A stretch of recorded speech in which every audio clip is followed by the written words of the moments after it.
దేవుని పరిశుద్ధ నామమునికి మహిమ కలుగునుగాక. ఈ వీడియో వీక్షిస్తున్న ప్రేక్షకులందరికీ క్రీస్తు శ్రేష్టమైన నామం పేరిట నా హృదయపూర్వక వందనాలు తెలియపరుస్తున్నాను. ఈ వీడియో నేను చేయడానికి ప్రాముఖ్యమైన కారణం ఏంటంటే, రీసెంట్గా 2-3 రోజుల నుంచి నా యొక్క ఆడియో లీక్ అని చెప్పి స్టింగ్ ఆపరేషన్లో బయటపడినటువంటి అభినయ్ దర్శన్ యొక్క మాట మార్చిన తత్వం అని చెప్పి రకరకాల యూట్యూబ్ ఛానల్స్లో వైరల్ చేస్తున్న విషయం మీ అందరికీ బాగా తెలుసు. కొన్ని వందల మంది మాకు ఫోన్ చేస్తున్నారు, మా మినిస్ట్రీ నెంబర్కి, సిపిఎఫ్ నెంబర్కి ఫోన్ చేస్తున్నారు. అయితే దీనికి సంబంధించినటువంటి వివరణ ఇవ్వటానికే నేను మీ ముందుకు రావడం జరిగింది. అయితే చాలామంది తప్పుపడుతున్నారు. క్రైస్తవులు కూడా ఈ రోజున బాధ కలిగించే విషయం ఏంటంటే, నేను ఎవరి కోసమైతే నిలబడ్డానో, ఎవరి కోసమైతే పోరాడుతున్నానో, ఎవరికైతే నా వంతు సహాయం చేస్తున్నానో, క్రైస్తవుల్లో కొందరు, అందరు కాదు, కొందరు నన్ను అపార్థం చేసుకుంటున్నారు. ఎందుకు అపార్థం చేసుకుంటున్నారో స్పష్టత వాళ్ళకి కూడా లేదు. అపార్థం చేసుకుంటున్నారు, స్పష్టత లేదు. ఎందుకు అపార్థం చేసుకుంటున్నాం? అభినయ్ దర్శన్ వాళ్ళతో మాట్లాడిన మాటల్లో దొరికిన తప్పేంటి, అభినయ్ దర్శన్ మాటల్లో ఉన్న నేరం ఏంటి అని మీకైనా తెలుసా? పోనీ మీకు తెలీదు. స్పష్టత లేకుండా నన్ను అపార్థం చేసుకుంటున్నారు. మతోన్మాదుల కుట్ర పన్ని క్రైస్తవ సంఘాన్ని పాడు చేయటానికి చేసినటువంటి స్ట్రింగ్ ఆపరేషన్కి బలవుతుంది అభినయ్ దర్శన్ కాదు, క్రైస్తవ సమాజం, సార్వత్రిక సంఘం బలవుతుంది. ఎందుకంటే వాళ్ళు టార్గెట్ చేసింది నన్నొక్కనే కాదు, చాలామంది సేవకులను టార్గెట్ చేశారు.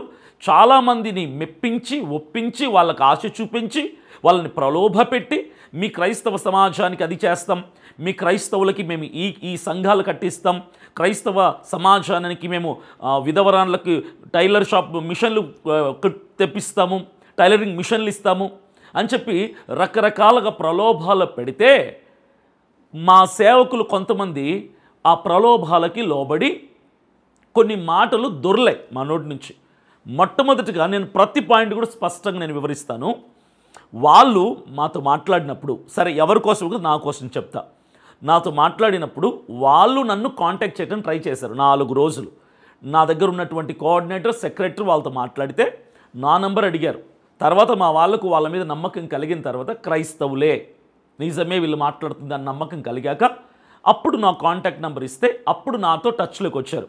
వాళ్ళు చెప్పింది ఏంటంటే, సార్ అభినయ్ దర్శన్ గారు, పొలిటికల్ పార్టీ పెట్టాలనుకుంటున్నాం మేము, క్రైస్తవులకి ఒక కంఠం కావాలి అసెంబ్లీలో, పార్లమెంట్లో, క్రైస్తవులకి ఫినాన్షియల్ సపోర్ట్ లేదు, కాబట్టి మా సార్ డేవిడ్ అనే ఆయన అమెరికాలో ఉంటాడు, ఆయనకి 1500 కోట్లు పెట్టి ఒక పార్టీ స్థాపించాలని ఆలోచన ఉంది అని చెప్పినప్పుడు నేను నమ్మా.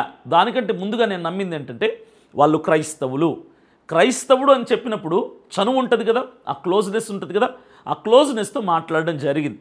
మాట్లాడిన తర్వాత 2, 3, 4 రోజుల తర్వాత వాళ్ళు మాటల్లో మాటగా ఏం ప్రస్తావించారంటే, ప్రవీణ్ పగడాల గారి మరణాని కోసం ప్రస్తావించినప్పుడు వాళ్ళు ఏం చెప్పారంటే, చాలా తెలివిగా, అమెరికాలో మా సార్ ఉన్నారు కదా సార్, అదే పార్టీ పెట్టాలనుకున్నారు కదా క్రైస్తవుల కోసం, మా డేవిడ్ సారు ఆ అమెరికాలో software company owner sir, Praveen Pagadala గారికి బాగా సన్నిహితులు, చాలా క్లోజ్ ఫ్రెండ్ ఆయన.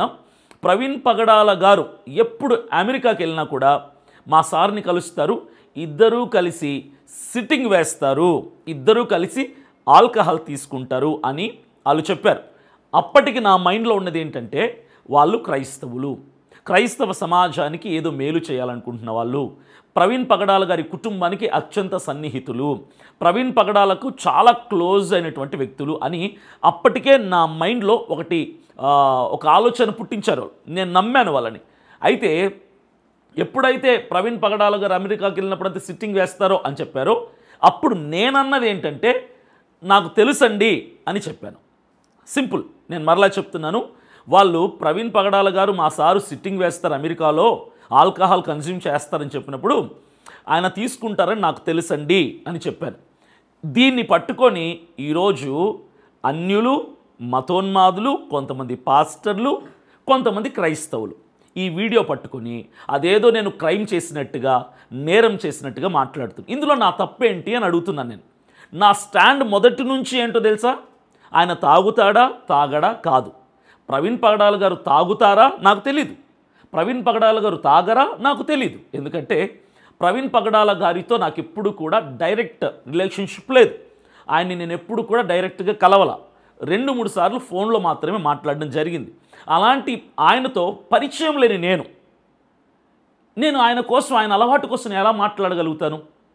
నాకు తెలుసు అని దేన్ని బట్టి అన్నానంటే, అంతకంటే ముందే ఆయన మరణం తర్వాత దాదాపుగా 12-13 మంది, వాళ్ళ పేర్లు నేను చెప్పను, 12-13 మంది ఆయనతో కలిసి ఉండేవాళ్ళు, ఆయన పరిచయం ఉన్న వాళ్ళు ఏం చెప్పారంటే ఆయన ఆల్కహాల్ తీసుకుంటారని చెప్పారు.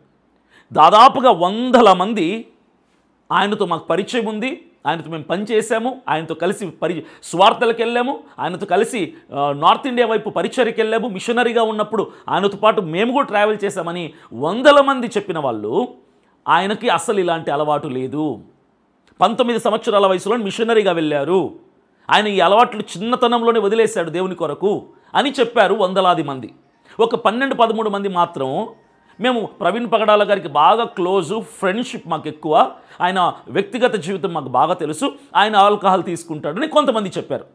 2 రకాలుగా చెప్పిన వాళ్ళు ఉన్నారు, నాకే కాదు చాలామందికి. అయితే కొంతమంది ఆయన తాగుతాడు అని చెప్పింది నమ్మేసి ఆయన తాగుతాడని ప్రచారం చేశారు. ఎవరైతే తాగుడని నమ్మారో తాగడని ప్రచారం చేశారు.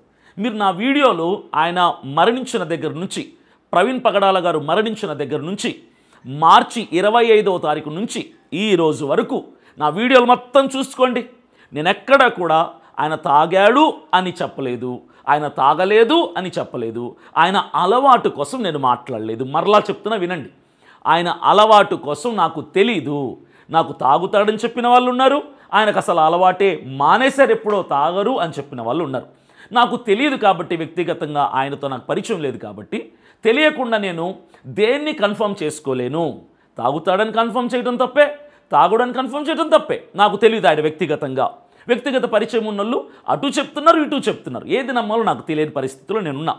అయితే మొదటి నుంచి నా కేకలు, నా అరుపులు, నా అగ్రెసివ్నెస్, నా ఫైట్, నేను పోరాడింది దేనికోసమో తెలుసా? ఆ ఫుటేజ్లో ప్రవీణ్ పగడాల గారు కాదు. బాగా వినండి, ఆ ఫుటేజ్ ఏదైతే పోలీస్ డిపార్ట్మెంట్ వాళ్ళు ఫుటేజ్ చూపించారో, ఆ రోడ్డు మీద వైన్ షాప్ దగ్గర మందు కొంటున్నట్టుగా, హైదరాబాద్లో లిక్కర్ మాల్లో మందు కొంటున్నట్టుగా, రోడ్డు మీద బండి నడపలేక తూలుతో పడుతున్నట్టుగా, పెట్రోల్ బంక్ దగ్గర పెట్రోల్ కొట్టించుకుంటున్నట్టుగా, టోల్ ప్లాజాల దగ్గర ఆయన బండి మీద వెళ్తున్నట్టుగా ఏ ఫుటేజ్లు అయితే చూపించారో అది ప్రవీణ్ పగడాల గారు కాదు. మార్చి 25 నుంచి ఈ రోజు వరకు నేను చెప్పేది అదే. ఆ ఫుటేజ్లో ప్రవీణ్ పగడాల గారు కానే కాదు. ఎవడైనా ప్రవీణ్ పగడాల గారే అక్కడంటే నేను ఒప్పుకోను. నా స్టాండ్ అది కాదు, అక్కడ ఆయన కాదు. ఎందుకంటే ఆయన ఇంటలెక్చువల్, ఆయనకున్న అభిషేకాన్ని బట్టి, ఆయనకున్న జ్ఞానాన్ని బట్టి, ఆయనకున్న వాక్చాతుర్యాన్ని బట్టి, ఆయనకున్న ఆత్మల భారాన్ని బట్టి సింపుల్గా చిన్నపిల్లాడు కూడా చెప్తాడు, అంత తాగుబోతు కంటే దారుణంగా రోడ్డు మీద తాగుతూ తూగుతూ పడుతూ లేస్తూ ఎవడు ప్రయాణం చెయ్యడు. ఇది లాజిక్, ఇది కామన్ సెన్స్. నేను ఆయన అలవాటు మీద నా స్టాండ్ ఎప్పుడు లేదు. తాగుతాడా అని కానీ తాగుడని కానీ నాకు తెలీదు. ఆయన వ్యక్తిగత విషయం నేను పట్టించుకోవాలా.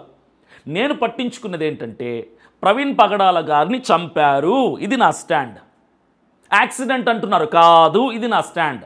డ్రంక్ అండ్ డ్రైవ్లో చనిపోయాడు అన్నారు, అది కాదు నా స్టాండ్. నేను మొట్టమొదటి నుంచి పోరాడుతుంది ఒకటే, ఆయన ఆ రోజు మీరు చూపించిన ఫుటేజ్లో ప్రవీణ్ పగడాల గారు కాదు, ప్రవీణ్ పగడాల గారు ఆయన కాదు, అది ఎవరో వేరే వ్యక్తి. ప్రవీణ్ పగడాల గారిది యాక్సిడెంట్ కాదు, అది పక్కా హత్య, ప్రీ ప్లాన్ బ్రూటల్ మర్డర్. ఆయన డ్రంక్ అండ్ డ్రైవ్లో పోలేదు, వాంటెడ్లీ ప్రీ ప్లాన్డ్గా ఆయన్ని చంపారు. ఈ 3 నా స్టాండ్. ఇప్పటికీ నా స్టాండ్ అదే. ఏం కొంపలు మునిగిపోయాయి ఇప్పుడు? మీలో చాలామంది అసలు దైవికమైనటువంటి ఆలోచన విధానం లేకుండా, వాడు ఎవడో అమెరికా నుంచి నాకు ఫోన్ చేసి నా ఫ్రెండే నాతో కలిసి తాగాడు అని చెప్తే, అవునండి నాకు తెలుసు, ఇది వరకు నాకు చెప్పారు చాలామంది అని చెప్పా. అదేం తప్పుంది? అది ఆయన వ్యక్తిగతం.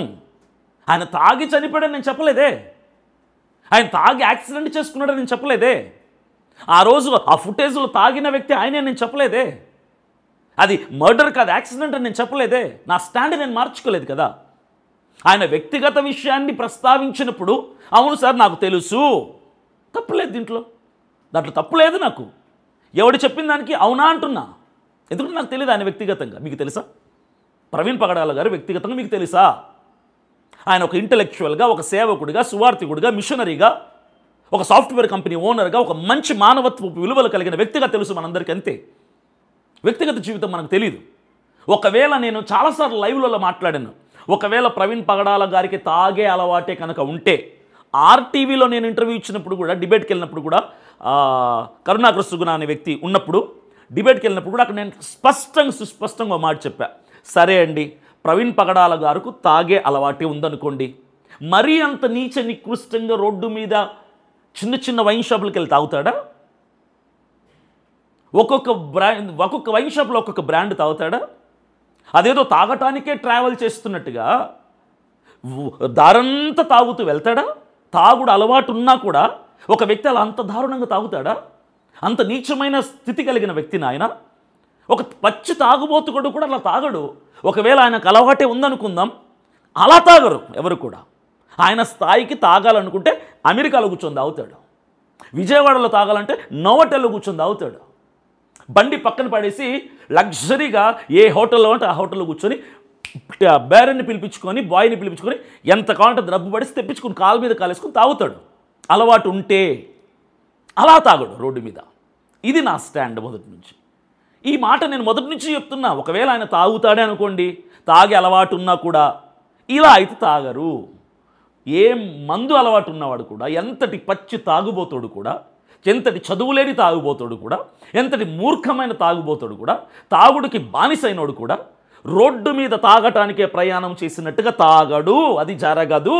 అది ప్రవీణ్ పగడాల గారు కాదు. ఇప్పటికీ నేను చెప్తున్నా, బల్ల గుద్ది చెబుతున్నా, that is not Praveen Pagadala గారు. గుండెల మీద చేసుకొని చెప్తున్నాను నేను. ఒక దైవ సేవకుడిగా చెప్తున్నాను నేను. ప్రభు సన్నిధిలో చెప్తున్నాను నేను. He is not at all Praveen Pagadala గారు. ఆయన ప్రవీణ్ పగడాల గారు కాదు. అది యాక్సిడెంట్ కాదు, అది డ్రంక్ అండ్ డ్రైవ్ కేసు కాదు, అది murder, pre planned brutal murder. దీనిపైన పెద్ద పెద్ద హస్తాలు ఉన్నాయి. కావాలని ఆయన్ని చంపారు, క్రైస్తవుల కంఠాన్ని కోసేశారు. ఇది నా స్టాండ్. ఏం కొంపలు మునిగిపోయి ఇప్పుడు చాలామంది ఎందుకు అపార్థం చేసుకుంటున్నారు నన్ను? ఏం మాట్లాడాను నేను? వాడెవడో నాతో కలిసి తాగుతాడంటే అవునండి నాకు తెలుసు అన్న. అంతేగాని అది యాక్సిడెంట్ అని నేను ఒప్పుకున్నాను ఎక్కడన్నా? ఆ రోజు ఫుటేజ్లో కనపడింది ప్రవీణ్ పగడాల గారే అని నేను ఒప్పుకున్నాను ఎక్కడైనా? ఒకవేళ అలా కనుక ఒప్పుకొని ఉంటే మీ ముందు నేను తల ఉంచుకొని క్షమాపణ అడుగుతా. నేను తప్పు చేసిన వాడిని అవుతా. ఆ ఆడియో లీక్ అయింది కదా, దాంట్లో నా పొరపాటు ఒకే ఒకటి, తప్పు కాదు పొరపాటు. ఏంటో తెలుసా? వాళ్ళని నేను నమ్మటం. అదే నా తప్పు. నేను ఒక మనిషిగా, మానవ నైజం, అది హ్యూమన్ నేచర్. అది నాకు ఎంతోమంది సిపిఎఫ్ నుంచి ఫోన్ చేస్తుంటారు, బయట వాళ్ళు ఫోన్ చేస్తారు. కొంతమంది ఫోన్ చేసి, అన్న మాకు వేరే వాళ్ళు చెప్పారన్న తాగుతాడని ప్రవీణ్ పగడాల గారు అంటారు. అవునా బ్రదర్ అంట. ఇంకొకరు ఫోన్ చేస్తారు, అసలు ఆయన తాగరంటండి, మేము ఎంక్వైరీ చేసామంటారు. అవునా బ్రదర్ అంట. ఎందుకు అవునా అంట తెలుసా? నాకు ఆయన గురించి తెలియదు. వ్యక్తిగత లైఫ్ నాకు, పర్సనల్ లైఫ్ నాకు తెలియదు కదా. నాకు తెలిసిందల్లా ఆయన మరణించటం, ఆ మరణం వెనక కుట్ర ఉందని, ఆ రోజు ఫుటేజ్లో చూపించింది ఆయన కాదని, ఇవి నాకు తెలుసు. దీనిలోకి ఎవిడెన్సులు ఉన్నాయి కాబట్టి నేను గట్టిగా నిలబడ్డాను, ఆ స్టాండ్ మీద నిలబడ్డాను, ఆ స్టాండ్ మీద నిలబడి ఫైట్ చేస్తున్నా. I have not changed my stand. నా మాట మార్చుకోలేదే. వాడెవడో రాస్తున్నారు, ప్రతిసారి తరచూ మాట మారుస్తున్న అభినయ దర్శన్. మాట మార్చలే నేను. మొదటి నుంచి నా మాట ఒకటే, ప్రవీణ్ పగడాల గారు దారుణంగా, కిరాతకంగా చంపబడ్డారు. స్కెచ్ వేసి ఆయన్ని చంపారు. ఆ ఫుటేజ్లో ఆయన కాదు, ఆయన లాంటి మరో వ్యక్తిని తీసుకొచ్చి పెట్టారు. ఆయన చేతుల్లో బలవంతంగా ఫోన్ని కంట్రోల్లోకి తీసుకొని పాస్వర్డ్లన్నీ తెలుసుకొని కావాలని ట్రాన్సాక్షన్ చేశారు. ఇది నా స్టాండ్ మొదటి నుంచి. ఏం కొంపలు మునిపోయిన క్రైస్తవ సమాజమా, సార్వత్రిక సంఘమా? నాకు చాలామంది చెప్తున్నారు మొదటి నుంచి, క్రైస్తవుల కోసం పోరాడుతున్నావు అభినయ్ దర్శన్, వాళ్ళని నమ్ముకొని పోరాడుతున్నావు నువ్వు. ఈరోజు చప్పట్లు కొట్టిన వాళ్ళే రేపు చంపదెబ్బలు కొడతారని చెప్పారు నాకు చాలామంది. ఈరోజు బుద్ధి వచ్చింది నాకు. అర్థం చేసుకోకుండా అపార్థాలు తీస్తారా, పెడార్థాలు తీస్తారా? ఇదేనా మీరు నాకు ఇచ్చే బహుమానం? క్రైస్తవ సమాజం అన్నీ ప్రశ్నిస్తున్నాను నేను. మీరు నాకు ఇచ్చే బహుమానం ఇదేనా? గుండెల మీద చేసుకుని ఆలోచించండి. నేను గతంలో నుంచి నేను చేస్తున్న ఈ 2-3 నెలల నుంచి నా పోరాటంలో ఎక్కడైనా నా స్వార్థం ఉందా, నా స్వలాభం ఉందా ఆలోచించండి. ఎవరెవరో చెప్తున్నారు ప్రవీణ్ పగడాల గారి పేరుతో డబ్బులు వసూలు చేశారని. నేను ప్రమాణాలు వేయకూడదు కాబట్టి వేయటం లేదు, కానీ లేదంటే ప్రమాణం వేసి చెప్పేవాడిని. నేను ప్రవీణ్ పగడాల గారి పేరుతో డబ్బులు వసూలు చేయలేదు ఇప్పుడు కూడా. డబ్బులు కలెక్ట్ చేసింది దేనికో తెలుసా? సిపిఎఫ్ ఎస్టాబ్లిష్మెంట్ కోసం డబ్బులు అడిగాను. నా CPF citizen protection force establishment కోసం అడిగాను డబ్బులు. నేను సభలు పెడుతుంటే వాటి కోసం అడిగాను డబ్బులు. నేను ఆయన మరణాన్ని వాడుకుని డబ్బులు ఎక్కడ అడగల. ఎందుకు నేను అర్థం కావట్లేదు, ప్రజలకు నాకు అర్థం కావట్లేదు. ఈ వివరణ ఇవ్వటం కూడా నాకు ఇష్టం లేదు. కాకపోతే నన్ను అభిమానించి నన్ను ఇష్టపడే వాళ్ళు కొందరు నన్ను అపార్థం చేసుకునే ప్రమాదం ఉంది కాబట్టి నన్ను ఇష్టపడే వాళ్ళ కోసం నేను వివరణ ఇస్తున్నా. నేను ఎక్కడ తప్పు చేయలేదు, పొరపాటు చేసే, అది కూడా వాళ్ళని నమ్మటమే నా పొరపాటు. మొదటి నుంచి ఈరోజు వరకు నా స్టాండ్ ఒకటే. ఫుటేజ్లో ప్రవీణ్ పగడాల గారు కాదు, అది ఫేక్ ఫుటేజ్. టోల్ ప్లాజా దగ్గర ప్రవీణ్ పగడాల కాదు, అది ఫేక్ ఫుటేజ్. ఆయన్ని చంపి శవాన్ని తీసుకొచ్చి నాయరా పెట్రోల్ ఆపోజిట్లో కొంతమూరులో పడేశారు. ఇది నా స్టాండ్. డ్రంక్ అండ్ డ్రైవ్ అని చెప్పి పోస్ట్మార్టం రిపోర్ట్ ఇచ్చారు కదా, అది ఫేక్. అది డ్రంక్ అండ్ డ్రైవ్ కాదు, అదే యాక్సిడెంట్ కాదు, అది బ్రూటల్ మర్డర్. ఇది నా స్టాండ్. ప్రవీణ్ పగడాల గారు తాగి చనిపోయాడంటే చెప్పు తీసుకుని కొట్టాలంత కోపం వస్తుంది నాకు. సేవకుని కదా, కొట్టను. ప్రవీణ్ పగడాల గారు తాగుతారంట అని ఎవరైనా చెప్తే మాత్రం అవునా బ్రదర్ అంట, మీరు అడిగినా అంటారు. ఎందుకు నాకు తెలియదు కదా. తాగి చచ్చిపోయాడు, తాగి యాక్సిడెంట్ చేసుకున్నాడంటే మాత్రం చెప్పుచ్చుకొని కొట్టాలనిపిస్తుంది. ఒప్పుకోను నేను. ఎందుకంటే నేను నా పోరాటం అంతా వ్యర్థమైపోద్ది కాబట్టి. అర్థం చేసుకోండి. తాగాడు అని అంటే అవునా అంట. ఆ రోజు తాగి ఆయన యాక్సిడెంట్లో చనిపోయాడంటే మాత్రం మామూలుగా ఉండదు.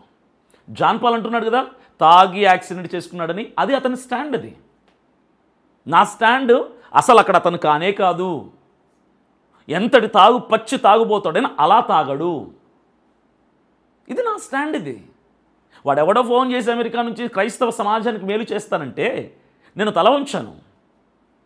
క్రిస్టియన్ కమ్యూనిటీకి ఏదో మేలు జరిగిద్ది కదా, నిరుద్యోగులకు ఉద్యోగాలు ఇస్తామంటున్నారు, విధవరాండ్లకి కుట్టు మిషన్లు ఇస్తామంటున్నారు, స్కూళ్ళ పిల్లలకి పుస్తకాలు పంచుతామంటున్నారు, పెన్నులు పెన్సిల్ పంచుతామంటున్నారు, క్రైస్తవ సమాజం అసెంబ్లీలో పార్లమెంట్లో అడుగు పెట్టడానికి డబ్బులు ఖర్చు పెడతాం కంటెస్ట్ చేయడానికి అంటున్నారని నేను ఆశపడి ఆ 1500 కోట్లు నాకు ఇస్తారని కాదు, క్రిస్టియన్ కమ్యూనిటీకి హెల్ప్ అవుతుందని నేను ఆశపడి అడుగు ముందుకేసి క్రైస్తవులు కదా అని మాట కలిపి, అది కూడా ఫోన్ కాల్, పర్సనల్ టాక్. ఇది గుర్తుపెట్టుకోండి మీరు. పర్సనల్ టాక్, 4 గోడల మధ్యలో మాట్లాడేదానికి, ఫోన్ సంభాషణకి, పబ్లిక్లో మాట్లాడేదానికి చాలా డిఫరెన్స్ ఉంటుంది. మీకు ఆ మాత్రం అర్థం కావట్లేదా? 4 గోడల మధ్యలో 2-3 వ్యక్తులు మాట్లాడుకున్నప్పుడు అది చాలా ప్రైవసీ విషయాలు మాట్లాడతారు. బయటకు వచ్చాక దాన్ని వేరే విధంగా ప్రజల ముందు తీసుకొని వస్తారు. ఫోన్లో మాట్లాడుకునేటప్పుడు ఒక అమ్మాయి అబ్బాయి కానీ, భార్యాభర్త కానీ, 2 స్నేహితులు కానీ, 2 పొలిటీషియన్స్ కానీ, 2 సెలబ్రిటీస్ కానీ మాట్లాడుకుంటూ చాలా విషయాలు మాట్లాడుకుంటారు పర్సనల్గా. అది వ్యక్తిగత అభిప్రాయాన్ని షేర్ చేసుకుంటారు. బయటకు వచ్చేసరికి ప్రజల్ని ఉద్దేశించి వాళ్ళు సమాజానికి ఒక మంచి అభిప్రాయాన్ని చెప్తారు. ఫోన్లో మాట్లాడుకున్నది ఏదైనా. ఇప్పుడు మీరు వింటున్నది అభినయ్ దర్శన్ పబ్లిక్గా మాట్లాడింది కాదు, ఫోన్ సంభాషణలో మాట్లాడుకున్నది. వాడెవడో దొంగ వెధవ క్రైస్తవ సమాజాన్ని కూలగొట్టడానికి, క్రైస్తవుల్ని క్రీస్తు ప్రేమలో నుంచి వేరు చేయటానికి, సేవకుల్ని క్రైస్తవుల్ని పాడు చేయటానికి, గొర్రెల కాపరిని చెరగొడితే గొర్రెలు చెదిరిపోతాయన్నటువంటి ఆలోచనతో మతోన్మాది స్టింగ్ ఆపరేషన్ అని కొంతమందిని పెట్టి ఇలాంటి పనికిమాలిన పనులు చేస్తే వాన్ని చెప్పుతో కొట్టకుండా మీరు మాలాంటి సేవకులు అనుమానిస్తారా? ఎంత తప్పది. ఉన్న 2-3 ఉన్నాం క్రైస్తవుల తరపున నిలబడటానికి, అరవటానికి, పోరాటానికి, న్యాయం కోసం ప్రశ్నించటానికి. మమ్మల్ని కూడా పోగొట్టుకుంటారా? దయచో చెప్తున్న క్రైస్తవ సమాజం అర్థం చేసుకోండి, అపార్థం చేసుకోవద్దు. ఇంతకంటే స్పష్టమైన వివరణ నేను ఇవ్వలేను. అభినయ్ దర్శన్ మాట మార్చలేదు, స్టాండ్ మార్చుకోలేదు. మొదటి నుంచి నా స్టాండ్ అదే. నేను క్లారిటీ ఇచ్చేసాను. చాలా ఛానళ్ళలో ఈ వీడియోలు వైరల్ చేసుకుంటున్నారు. నా వీడియో పెట్టుకుంటే, నా ఫోటో పెట్టుకుంటే మీకు వ్యూస్ వస్తాయనుకుంటే పెట్టుకోండి, నో ప్రాబ్లం, నేను కాదన్ను. నా పేరుతో ఒక 10 రూపాయలు సంపాదించుకుంటా అంటే అంతకంటే నాకేం కావాలి? నేను మీకు ఆశీర్వాదం అయినట్టే కదా. నన్ను వాడుకుంటే, నా పేరు వాడుకుంటే, నా ఫోటో వాడుకుంటే, నా వాయిస్ వాడుకుంటే, నా వీడియో వాడుకుంటే మీకు 10 రూపాయలు వస్తాయంటే నేను చాలా సంతోషిస్తాను. ఎందుకంటే నేను మీకు ఆశీర్వాదంగా చేశాడు దేవుడు నన్ను. వాడుకోండి.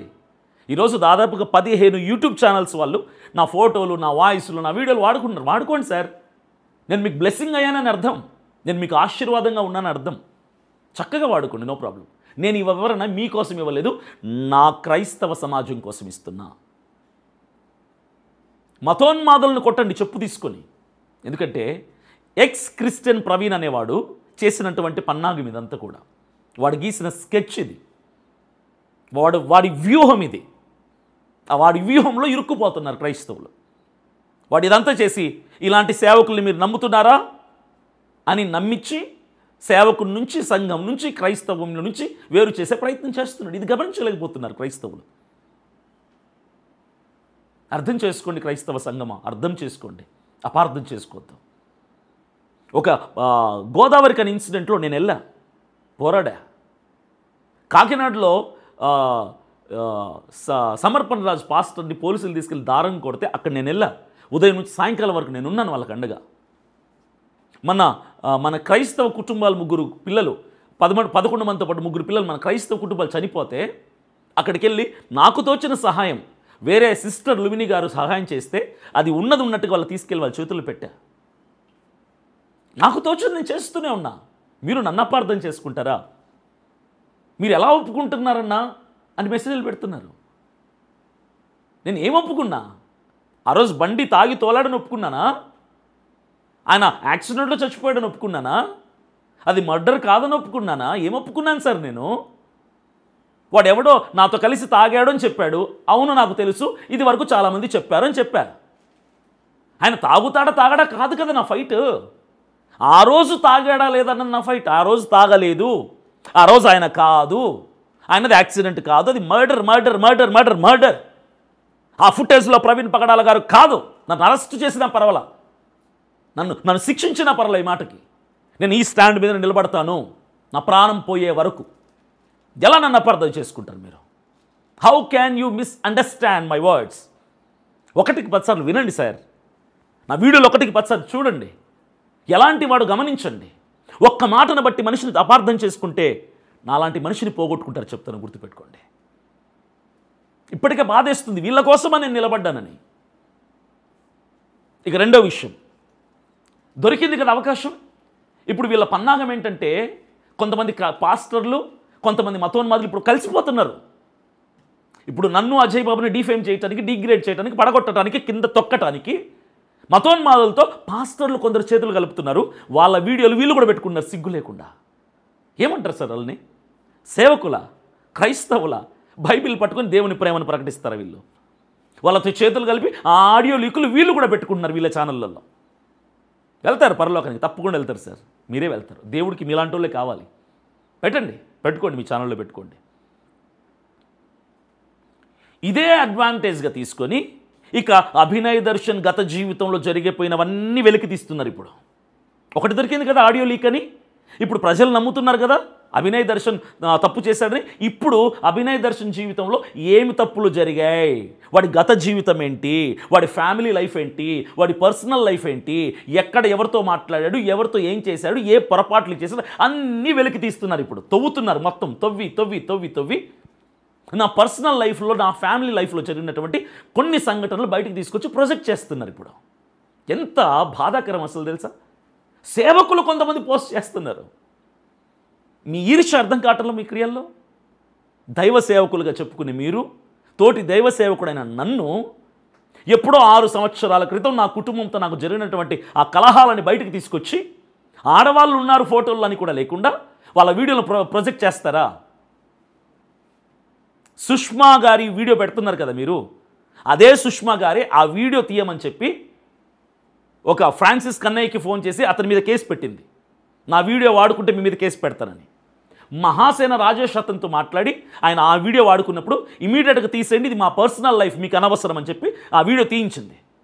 ఆ మనిషి పర్మిషన్ లేకుండా ఈరోజు మీరు వాడుకుంటారు ఆ వీడియో. ఎప్పుడో 5 సంవత్సరాలు 6 సంవత్సరాల క్రితం జరిగినటువంటి సంఘటనను పట్టుకొని మీకేం తెలుసు మా ఫ్యామిలీ గురించి, మీకేం తెలుసు ఏం జరిగిందో, ఇప్పుడు ఏం జరుగుతుంది మీకేం తెలుసు? ఎప్పుడో గత జీవితంలో జరిగినటువంటి తప్పుల్ని తీసి ఇప్పుడు చూపిస్తారా? ఇప్పుడు ఫ్రెష్గా జరిగింది అన్నట్టుగా ప్రజలకు ప్రొజెక్ట్ చేస్తున్నారు నన్ను. ప్రజలకు తెలియదు కదా ఎప్పుడు జరిగిందో. 6 సంవత్సరాల క్రితం జరిగిన సంఘటన, ఎప్పుడో గడిచిపోయిన సంఘటన. సార్ నేను కూడా మనిషిని సార్, నేను దేవుణ్ణి కాదు, దేవదూతని కాదు. తప్పులు జరిగాయి గతంలో. సూసైడ్ వరకు వెళ్ళా, డిప్రెషన్కి వెళ్ళి ఏడ్చి ఏడ్చి అరిచి అరిచి ఈ కొంతమంది పాస్టర్లు చేసినటువంటి పనికి మాలిన పనులను బట్టి చచ్చిపోదాం అనుకున్న ఆత్మహత్య చేసుకుని, వీళ్ళు పెట్టే టార్చర్ భరించలేక, నా ఫ్యామిలీ గొడవల ఒకవైపు అయితే అవన్నీ బయటకు తీసుకొచ్చి రచ్చ రచ్చ చేశారు కొంతమంది పాస్టర్లు. సూసైడ్ చేసుకుందాం అనుకున్న ఆ రోజున. ఆ డిప్రెషన్, ఆ టెన్షన్, ఆ బాధ, ఆ వేదన తట్టుకోలేక హార్ట్ అటాక్ వచ్చింది నాకు. 2 స్టంట్లు వేశారు. ఇప్పటికీ నా హెల్త్ కండిషన్ సరిగ్గా లేదు. రోజుకి 12 టాబ్లెట్లు వేసుకుంటా నేను. ఆ ఇంకిత జ్ఞానం లేకుండా మరలా గడిచిపోయిన జీవితంలో జరిగినటువంటి తప్పులను తీసుకొచ్చి మరలా ఇప్పుడే ఫ్రెష్గా జరిగిందన్నట్టుగా ప్రజల ముందు తీసుకొని వస్తున్నారు. మీరు ఒక సేవకులనేనా?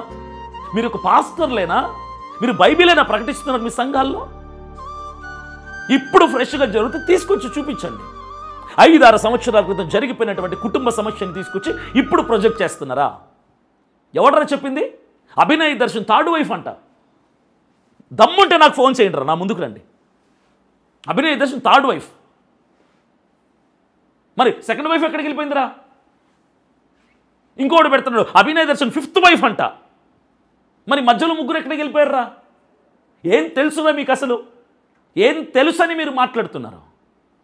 నన్ను తప్పుగా చిత్రీకరించి నన్ను ప్రేమిస్తున్న క్రైస్తవుల ప్రేమ నుంచి నన్ను దూరం చేయడానికి మీ ప్రయత్నాలు, కుట్రలు పన్నుతున్నారు. ఒక్కటి గుర్తుపెట్టుకోండి, దేవుడు నా పక్షమున ఉన్నంత వరకు మీరు నా వెంట్రుకను కూడా పీకలేరు. గుర్తుపెట్టుకొని చెప్తున్నా.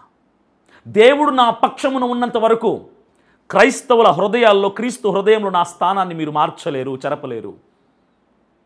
నేను పోరాడుతున్న పోరాటం క్రైస్తవ సమాజం కోసం. ఇది నా ఫ్యామిలీని తీసుకొస్తారా మీరు?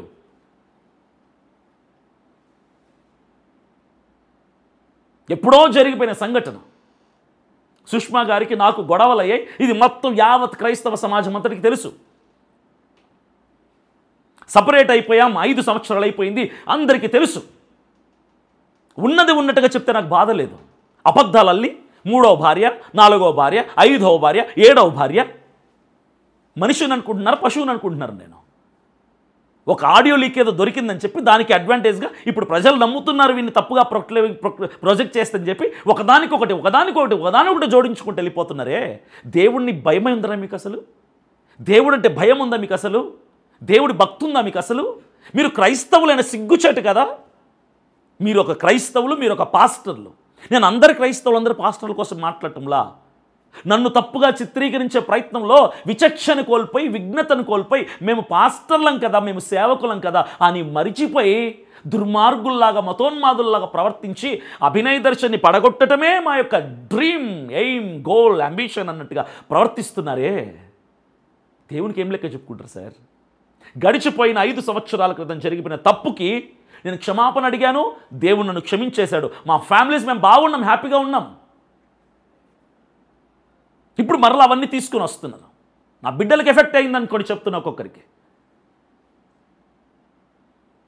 మర్యాద ఉండదు. క్రైస్తవులు నమ్ముతున్నారు నన్ను, దేవుడు నన్ను నమ్మాడు కాబట్టి ఈరోజు ఈ స్థానంలో నిలబెట్టాడు. ఒక సువార్తలోనైనా, క్రైస్తవుల కోసం పోరాటంలోనైనా మీరెన్ని కుట్రలు పన్నినా, ఎన్ని పన్నాగాలు పన్నినా, ఎన్ని స్కెచ్లు గీసినా, ఎన్ని వ్యూహాలతో ముందుకు వచ్చినా, నా దేవుడి హస్తపు నీడలో నన్నున్నా, ఆయన హస్తపు నీడలో నుంచి నన్ను చెరపలేరు మీరు. క్రైస్తవుల మనస్సులో నుంచి నన్ను చెరపలేరు మీరు. ఈ పోరాటం ఆగదు. అభినయ్ దర్శన్ క్రైస్తవుల కోసం నిలబడ్డాడు. నా పర్సనల్ లైఫ్ మీకు సంబంధం లేదు, నా వ్యక్తిగతం మీకు సంబంధం లేదు. మీరు నాకేమైనా సహాయం చేస్తారా? మీరు నాతో ఏ రోజున ఫోన్ చేసి మాట్లాడారా? నన్ను ట్రోల్ చేస్తున్నారు ఈరోజు. ఇంకిత జ్ఞానం లేని, బుద్ధి లేని వెధవలు మీరందరూ. మతోన్మాదులకు మీకు తేడా ఏముంది సార్?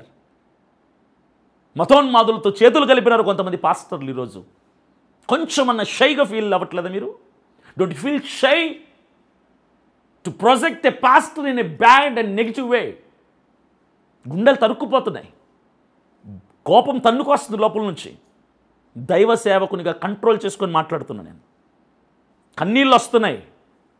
ఇలా సేవకులు ఇలాంటి పరిస్థితుల్లో కూడా సేవకుల్ని పిచ్చి కుక్కలను కొట్టినట్టు కొట్టి, సేవకులు నడి రోడ్డు మీద చంపి యాక్సిడెంట్, తాగి చచ్చాడని తప్పుడు చిత్రీకరిస్తుంటే, ఇప్పుడు కూడా క్రైస్తవులు సేవకులు ఒకటిగా నిలబడలేకపోతే, సేవకుడు దూషించి పడగొట్టే ప్రయత్నాలు చేస్తుంటే ఇంకెక్కడొస్తుంది సార్ ఐక్యత మనకు?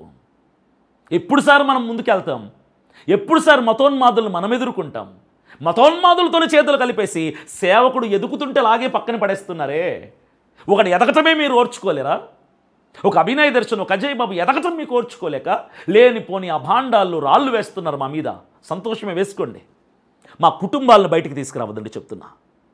మా ఫ్యామిలీస్ జోలికి వచ్చారంటే వెతికి వచ్చి చెప్తాను, మీ ఇంటికి వస్తాను. అర్థం చేసుకోండి, నా బాధ, నా వేదన అర్థం చేసుకోండి. నా ఫ్యామిలీ జోలికి రావద్దు, నా పర్సనల్ లైఫ్ జోలికి రావద్దు. ఎప్పుడో జరిగిపోయిన 5 సంవత్సరాల క్రితం జరిగిపోయిన సంఘటనని ఆ ఫోటోలను తీసి బయట పెట్టి దాని ద్వారా మీరు డబ్బు చేసుకునే ప్రయత్నం చేయొద్దు. ఆకాశ రామన్నలాగా ఎక్కడో ఉండి దొంగచాటున సోషల్ మీడియా ప్లాట్ఫామ్స్ మీలాంటి వాళ్ళకి కాదురా. న్యాయబద్ధంగా ఏదైనా మంచి పనులు చేసుకోవడానికి సోషల్ మీడియా ప్లాట్ఫామ్స్ వచ్చాయి. ఇలా తప్పుడు పనులు వాడుకోవడానికి ముఖం తెలియకుండా, అడ్రస్ తెలియకుండా దాక్కొని ఇలాంటి వీడియోలను బయటికి ప్రొజెక్ట్ చేస్తే పాస్టర్లు, కొంతమంది పాస్టర్ గ్రూపులలో పెట్టుకుంటున్నారు. దాటిని పెట్టుకోండి, ఒక్కరోజు వస్తుంది దేవుడికి లెక్క చెప్పాల్సి వస్తుంది. దేవుడికి లెక్క చెప్పాల్సి వస్తుంది, గుర్తుపెట్టుకోండి. పళ్ళు రాలగొడతాడు దేవుడు ఆ రోజు, తోలు తీస్తాడు దేవుడు ఆ రోజు. నేనేం చేయను, నా పక్షమును యుద్ధం చేయవాడు నా దేవుడే. పరిగెట్టడమే నా వంతు, పోరాడటమే నా వంతు, మాట్లాడటమే నా వంతు, విజయము నాకు ఇచ్చేవాడు నా దేవుడే. నా దేవుని మీద నాకు ఆధారపడిన నేను నా దేవుని నమ్ముకొని ముందుకు అడుగులేస్తున్నా. నా దేవుని కోసం నేను బ్రతుకుతున్నా. క్రైస్తవ సమాజం కోసం చచ్చేలోపు ఏదో ఒకటి చేసి చావాలి. ప్రవీణ్ పగడాల గారి మరణం నాకు ఇన్స్పిరేషన్, ఆయన జీవితం నాకు ఇన్స్పిరేషన్. ఆయన చనిపోతే ఆ ఫ్యూనరల్కి నేను వెళ్ళా. కొన్ని లక్షల మంది జన సందోహం, ఇసుక వేస్తే రాలనంత జనం. అప్పుడు అనిపించింది, మరణం అంటే ఇలా ఉండాలి, చావంటే ఇలా ఉండాలి, చచ్చి బ్రతికడం అంటే ఏంటో ప్రవీణ్ పగడాల గారు చూపించారు. చచ్చి కూడా స్వార్థ ప్రకటిస్తున్నారు ఇంటింటికి తిరిగి. ఆయన ప్రతి హైందవుడింట్లో, ముస్లిం ఇంట్లో, అన్యుడింట్లో, క్రైస్తవుడింట్లో ఆయన స్వరం మోగుతుంది, స్వార్థ నాదం మోగుతుంది. ఇలా బ్రతకాలనుకున్నాను నేను. అంతగా అభిమానించే ఆ వ్యక్తిని ఈరోజు నేనేదో తప్పు చేసినట్టుగా నన్ను చిత్రీకరిస్తారా? అవునా అన్నందుకు అర్థం చేసుకోండి క్రైస్తవ జనాంగమా.